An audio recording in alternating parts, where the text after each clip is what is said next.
Selamat pagi teman-teman dan Bu Ariana. Hari ini nama saya Muhammad Dafa Kaidar Ali Madiong, kelas IPA 3 dan ingin mempresentasikan hasil kerja saya dalam membahas pembuatan video tentang pelajaran bab 2 berjudul trigonometri.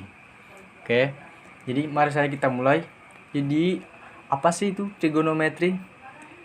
Kalau menurut saya, trigonometri itu diambil dari kata tri, yaitu artinya 3.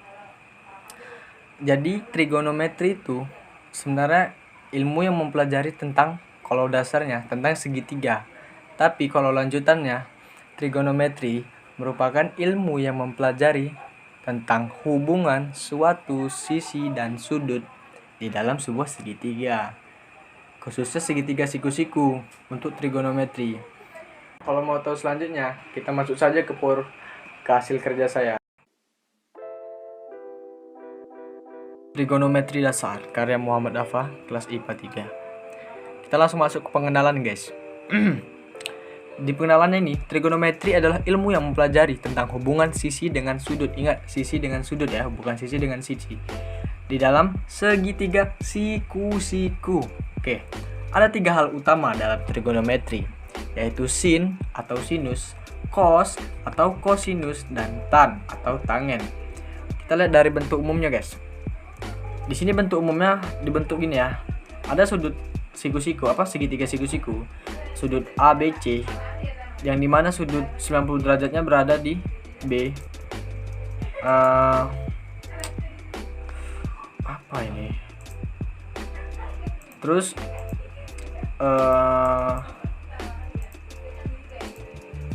ini sudut C dan sudut A.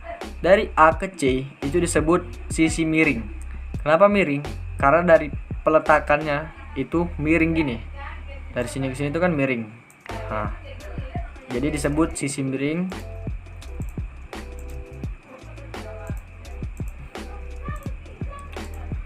Di sini sudut dari B ke C disebut sisi depan. Kenapa dibilangnya depan? Kenapa dia bilang nggak tegak atau apalah? Karena dia dibilang depan karena dia itu posisi garisnya itu berada di depan sudut. Berada di depan sudut A ini. Jadi misalnya kita tarik garis dari ke sini, dari sini ke sini, tarik garis lurus. Itu akan bertepatan dengan di tengahnya dia. Jadi ini di depannya dia, gitu. Terus dari sudut AB ini disebut sudut samping. Kenapa dibilang sudut samping? Kalau menurut saya ya, karena dari tarik garis sini ke sini itu kan jadinya tuh kayak jadi membentuk ini perpotongan kalau di sini. Jadi disebut sudut depan. Karena ini dibilang samping karena dia berada di samping garis tarik ini. Dia berada di samping kanannya. Maka disebut sisi samping gitu loh. Nah, dari sini kita bisa lihat rumus sin kostannya, yaitu dari sini. Anggaplah ya yang ini diganti A aja, diganti A. Anggap aja itu A. Jadi sin A sama dengan ini jangan dilihat. Sin A sama dengan depan dibagi miring atau demi. Cos A sama dengan samping dibagi miring atau sami. Dan tan A sama dengan depan dibagi samping sama dengan desa. Yang artinya cara menghafal paling gampang menurut saya itu kita tinggal satuin nama depan dan nama ininya, singkatannya. Jadi sin demi, cos sami, dan tan desa. Ingat ya, sin demi, cos sami, tan desa. Sin itu depan dan samping, depan dan miring, cos itu samping dan miring, dan tan itu depan dan samping. Jadi harus diingat ya. Nah, kita lanjut. Soal 1. Ini ada sudut sebuah segitiga siku-siku yang dimana gak ada ABC-nya ya. Jadi cuman garis ini disebut garis Z, garis sini ke sini itu garis Y, garis sini ke sini itu X, dan garis sini itu Z. Oke. Kita lihat soalnya tuh, jika X sama dengan 3, jadi X ini bernilai 3, dan Y sama dengan 4. Y ini 4 dan Z sama dengan 5. Oke. Ini 5 nilai garisnya ya, panjang garis. Tentukan sin kostannya. Sin dari sudut ini ya. Sin 0 atau kita bilang aja 0 ya. Sama dengan sin itu kan sin demi atau sin rumusnya depan dan miring. Depannya dia itu kan Y dan miringnya itu Z. Jadi Y per Z sama dengan berapa? Y ini bernilai 4 dan Z ini bernilai 5. Jadi ini hasilnya. Kosami. Cos sampingnya ini X dan miringnya itu Z. X bernilai 3 dan Z bernilai 5. Jadi sama dengan 3/5. Tan itu depan dan sampingnya. Depannya 4, sampingnya 3. Jadi Y per X sama dengan 4/3. Gitu. Nah, di dalam trigonometri ini ada sudut-sudut istimewa. Kenapa dibilang sudut-sudut istimewa? Karena kalau kita ditanya sin dengan sudut istimewa itu, kita sudah tahu nilai akhirnya berapa. Jadi itu akan menjadi patokan buat kita mempelajari pelajaran selanjutnya. Membahas tentang sudut-sudut lainnya, menjadi patokan lainnya. Oke. Sekarang yang perlu kalian hafalkan, kita kan bingung kayak mana cara ngapalinnya. Mungkin bisa kayak cuman ngapalin atau kita hafal nilai-nilai berapa dari setiap ini sudut. Jadi kita sebenarnya tuh tinggal hafal aja nilai sinnya ini berapa. Sin dari 0 derajat itu 0, sin dari 30 derajat setengah, sin dari 45 derajat setengah akar 2, sin dari 60 derajat setengah akar 3, sin dari 90 derajat itu 1. Nah, sebenarnya nilai cos ini adalah kebalikan dari nilai sin. Kalau kita lihat dari sini, nilai cos dari sini sampai sini itu sebenarnya kebalikan dari sin yang sini, dari sini ke sini. 1 ini merupakan nilai awalnya cos, nilai ini merupakan di sini. Jadi kita tinggal balik aja. Ini di sini 1 masukin 1, di sini setengah akar 3 masukin di sini setengah akar 3, sini setengah akar 2 tetap, dan sini setengah masukin setengah, dan ini 0 masukin 0 gitu. Nah, nilai tan ini sebenarnya merupakan hasil dari sin dibagi dengan cos. Jadi kita langsung bagi aja. 0 dibagi 1 sama dengan 0. Setengah dibagi setengah akar 3 sama dengan 1 per akar 3. Setengah akar 2 dibagi setengah akar 2. Ingat, kalau nilainya sama dibagi dengan nilai yang sama, nilainya berapa? 1. Gak usah cari jauh-jauh. Setengah akar 3 dibagi setengah itu akar 3, dan 1 dibagi 0 sama dengan tak terdefinisi. Nah, itu merupakan sudut-sudut istimewa ya. Sebenarnya bukan sin cuman 3 ini bukan sin kostan aja, ada yang lain seperti kotan atau ini, tapi kita belajar hal ini aja dulu, gak usah banyak.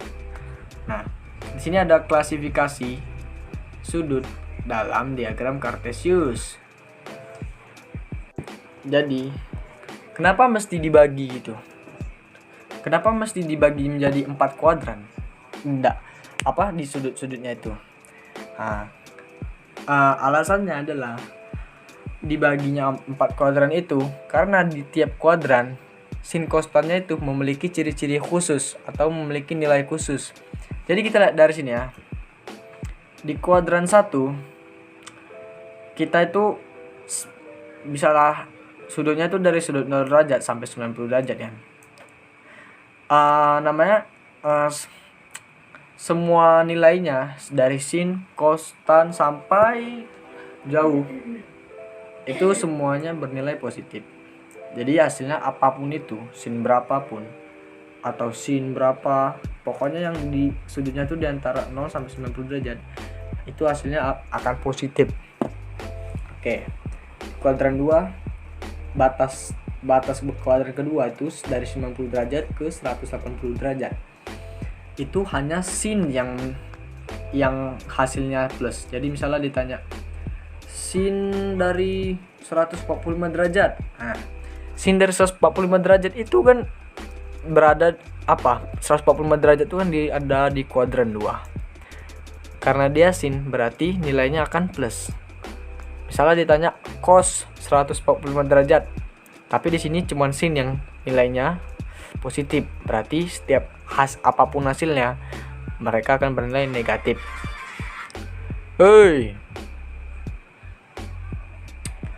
Nah, di kuadran 3 ini hanya tan yang bernilai positif dan ininya 180 derajat sampai 270 derajat.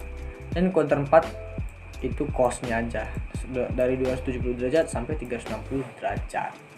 Oke, mungkin itu gampang ya dihafalin. Dari soal 2, ini belum diedit atau apa? Nih, ini ada hal yang saya harus kalian pahami. Kenapa dia bilang ini tetap dan ini ganti? Sebenarnya ini tuh sebuah patokan ya yang saya sebut. Seperti katanya siapa itu, patokan. Jadi misalnya kita masuk aja contoh soal ya. Contoh soal, sin 120 derajat itu kan di kuadran 2. Di kuadran 2 ingat siapa yang positif? Sin kan? Berarti hasilnya itu langsung masukin aja ke positif. Positif sin 120 derajat ini yang termasuk dibilang tetap atau ganti ini. Kita lihat dari sini. 120 derajat kita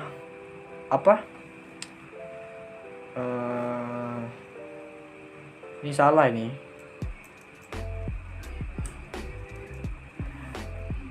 Sin 120 derajat ini kan sama dengan 120 derajat ini sama dengan 180 derajat dikurang 60 sin ini 60 derajat.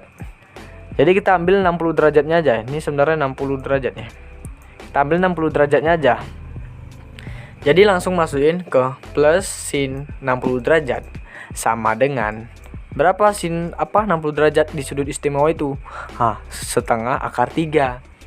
Kita masuk ke sin soal selanjutnya. Misalnya nih, sin 120 derajat. Ini kan yang kalau pakai 180. Jadi nilainya tetap. Misalnya pakai ini. Sin 120 derajat tapi kita pakai yang 90 kalau enggak 270. Jadi sin 120 derajat itu kan sama aja dengan 90 derajat ditambah 30 atau 120 derajat sama aja. Cuman karena kita pakai 90 derajat, kita turunkan nilai 30 nih. Plus harusnya di sini sin. Kenapa cos? Karena dia pakai 90 derajat, jadi wajib diganti. Jadi kawan ganti sin itu adalah cos. Jadi sin ganti ke cos, misalnya mau diganti cos diganti ke sin. Terserah dengan apa yang kita pakai patokannya. Jadi 30 derajat. Cos 30 derajat sama dengan setengah akar 3. Sama aja, tapi lebih enak pakai yang ini karena nggak perlu ganti-ganti. Oke, kita masuk soal selanjutnya. Nih, cos 390 derajat. Gimana maksudnya? Dia tuh nggak termasuk di kuadran 1, kuadran 2, 3, dan 4. Tapi kita bisa lihat dari rumus ini, kita harus kurangi dulu sudut ini dengan 360 derajat. Jadi sama dengan cos ini kan belum tahu kan sebenarnya di kuadran mana. Jadi kita nggak tahu plus minusnya. Jadi kita masukin aja dulu misalnya cos 390 dikurang 360 derajat. Kita sudah dapat nih cos 30 derajat. Cos 30 derajat itu kan di kuadran 1. Kuadran 1 kan semuanya yang positif. Jadi semuanya bernilai positif. Jadi tinggal masukin nilai cos 30 derajatnya berapa. Di sini ada cos 510. Wah, gimana tuh? Jadi tinggal kurangi dulu kan dengan 360 derajat. Jadi dapatnya cos 150 derajat. Karena 150 derajat ini di kuadran 2 dan kuadran 2 yang positif cuman sin. Jadi cos ini otomatis bernilai negatif. Jadi negatif cos 150 derajat. 150 derajat ini berapa? Kita harus kurangi dulu. dengan 180. Jadi 180 derajat kan sebenarnya ditambah tambah 30 sama dengan 180 derajat. Jadi sama aja. Jadi sama dengan negatif cos 30 derajat sama dengan negatif setengah akar 3. Dah. Selesai. Jadi seperti itulah presentasi abal-abal saya. Jika ada kesalahan mohon dimaafkan dan sampai jumpa.